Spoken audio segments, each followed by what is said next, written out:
Hey there YouTube, AJ here, and that was what happens when you film your intro in time-lapse mode. Anyway, what I was saying in the intro was I was going to test my Harbor Freight trailer for the first time by making a run to get some hot rod parts.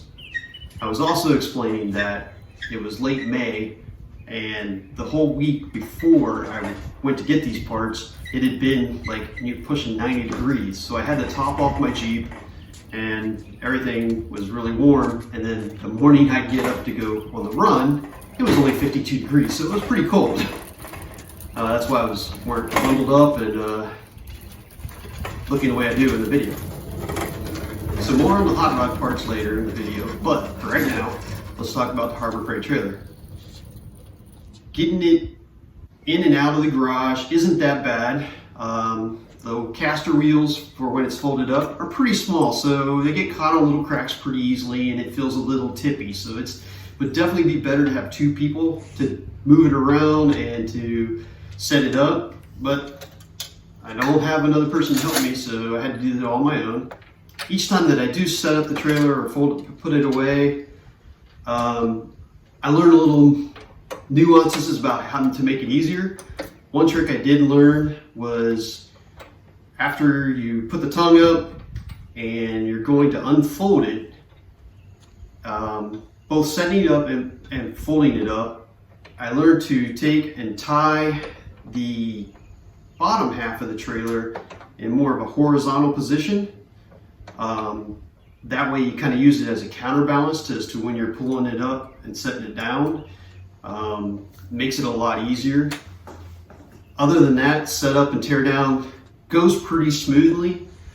There are 4 bolts that you have to take in and out from putting the trailer folded to down.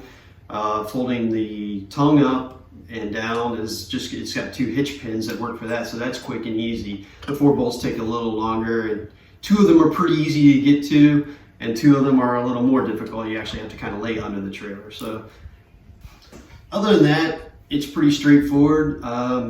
It doesn't take too long to set it up or tear it down, maybe 15-20 minutes by yourself. Definitely could be sped up with another person helping you. But yeah, I'm pretty happy with the functionality of it so far. So I'll talk more after the video about how it actually performed. The trip I'm going on is about 45 miles each way, there and back. And mostly a good chunk of it's on the freeway, and then a fair amount on little 2-lane roads. I'm planning to just keep it to 55 and just test how things go. I'll let you know at the end.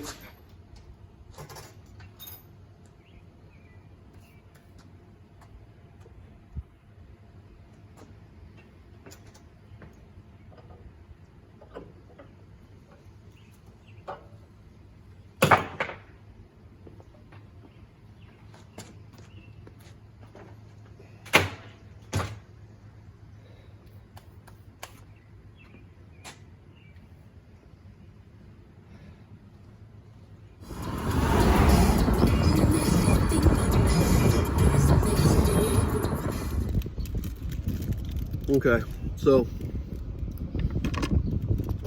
I got on the road a little early. It was about an hour from my house. I'm in South Carolina now. So pull over here in the parking lot, eating my breakfast, and giving the guy a little more time. What I'm here looking at, what I was hoping is going to be the motor and transmission from a hot rod. I'm going to look at a flathead Ford motor and a 46 truck axle. And more so than just a flathead Ford, it's supposed to be one of the long stroke 110 horsepower Mercury motors. That's what 110 horsepower is nothing in today's numbers. But back in the 50s, I think the Mercury motor was available in the late 40s, early 50s, the flathead version. Looking at the pictures I got from the guy, the It's got head bolts instead of studs, so it looks right. The water outlets are in the correct place on the heads. Thing I couldn't see was the engine number. It was in the picture, but it was blurred. Story goes, this motor and axle was in his dad's truck, 46 Ford. And his dad was getting up there, wanting to drive his truck again. And this guy had a Chevy 350 automatic transmission and an axle all there. And he just swapped it all in to make his dad a nice, easy driver, which is cool, you know. Supposedly this motor was also running when it came out of that truck, but it's been sitting for a long time since. So we'll see. Continue 0.2 miles, then turn right.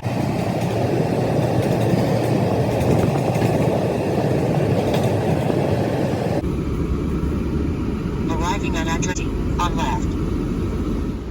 All right, so I am leaving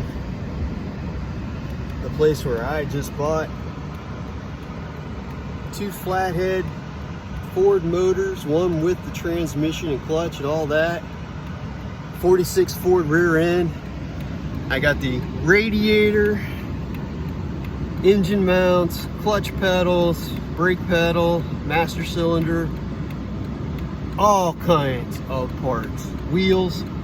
I just got the majority of all the stuff I need for my hot rod project.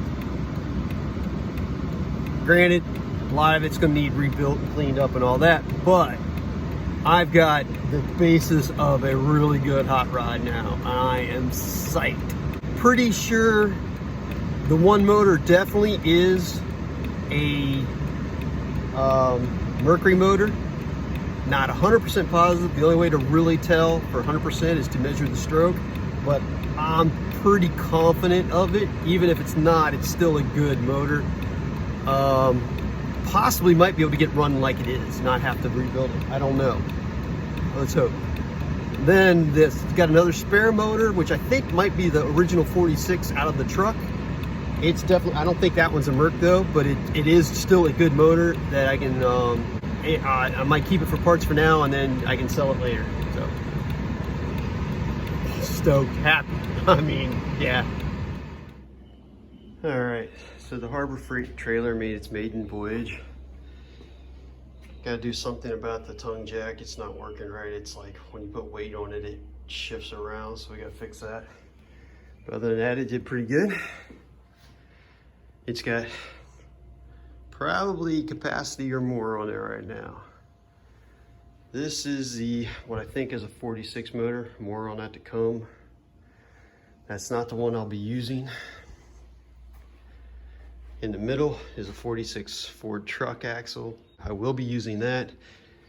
I will probably end up getting the drive shaft from the guy as well. He said I could have that, but he had to confirm it with his dad, so I might be going back for that. But over there, that is the Merc. I'm pretty sure, I'm not positive yet, but I'm pretty sure. Got the transmission, everything. Got a radiator. I'll have to have that record and cut down, but that'll be perfect. So, got extra carburetor. I got the motor mounts. I got transmission mount, extra generator. I'm trying to think what else. Some other parts, pieces, but overall, for what I paid, I'll be able to get at least half of my money back out of the spare motor if I don't want to do anything with that or trade it for other stuff, trade it for work maybe. But yeah, I got 4 wheels. I got all 4 46 wheels too, so don't need the tires obviously, but at least I'll have something to roll around on. So yeah, so my wife tolerates my motorcycles and car addictions very well. One rule though is our main cars have to stay in the garage. They can't be out in the driveway, and I can't have anything out, other car parts or anything outside. That's all they gotta be in the 2 garages. I have one double car garage, one single car garage. So I got a trailer full of stuff I got to get out of this garage, including my trailer, and into the little garage. Problem is I have no way of lifting those heavy things. So I went to Harbor Freight yesterday, which was a whole ordeal. 2 boxes, hoist. I checked online before I went, and the 2 Harbor Freights closest to me, both 15 miles opposite directions, they both showed them as in stock. I get there.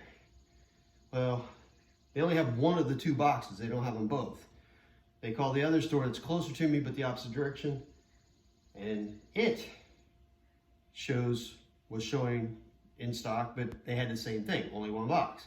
I don't know if they sent 1 box to each store or what. Anyway, next closest Harbor Freight is 30 miles from the other one. So now I'm talking an additional 60 miles on top of the 15 to the one that I was at, and then 15 back. So basically, I ended up driving like 90 some miles to get this engine hoist yesterday. And at that point, I was done. So today, we're gonna put together the engine hoist so we can get the stuff out of the trailer, so we can get the stuff in the little garage, and then get the cars back in here.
So summing up the little trip I made, as you saw in the video, I had the trailer pretty overloaded. The weight capacity on the trailer is 1,760 pounds, and I probably had around 2,100 pounds on it. I wasn't really expecting that, but that's what it ended up. So I tested it. I did a stress test as well as just an initial test. The whole way there, I kept it to 55, 60 miles an hour. Every time I stopped, the first thing I did was I got out of the Jeep and went and grabbed the hubs to see if they were hot to the touch, or if they, but they were perfectly cool. I mean, they were, warm, but they definitely weren't too hot to handle, and you could put your hand on it and hold it. So it feels like the bearings are all running pretty smooth and cool. The trailer towed beautifully behind my Jeep. When it's empty, a little bit of rattling noises, but that's to be expected. It's all, my gates are not like bolted down tight. They do flex and move, and so that's probably where most of the rattling was coming from. But other than that, I didn't know the trailer was back there. You wouldn't know it was back there. And it pulled beautifully behind the trailer, nice and straight. Nothing weird, no bouncing. So that was nice. Once I got there and loaded it up, I was kind of getting a little worried at first, because I realized, wow, I'm throwing a fair amount of weight on this little trailer. But I tried to balance it out over the axle, put a little bit more weight on the tongue.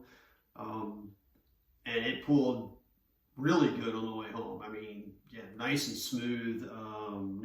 I kept expecting to hear things popping and creaking and groaning, and nothing.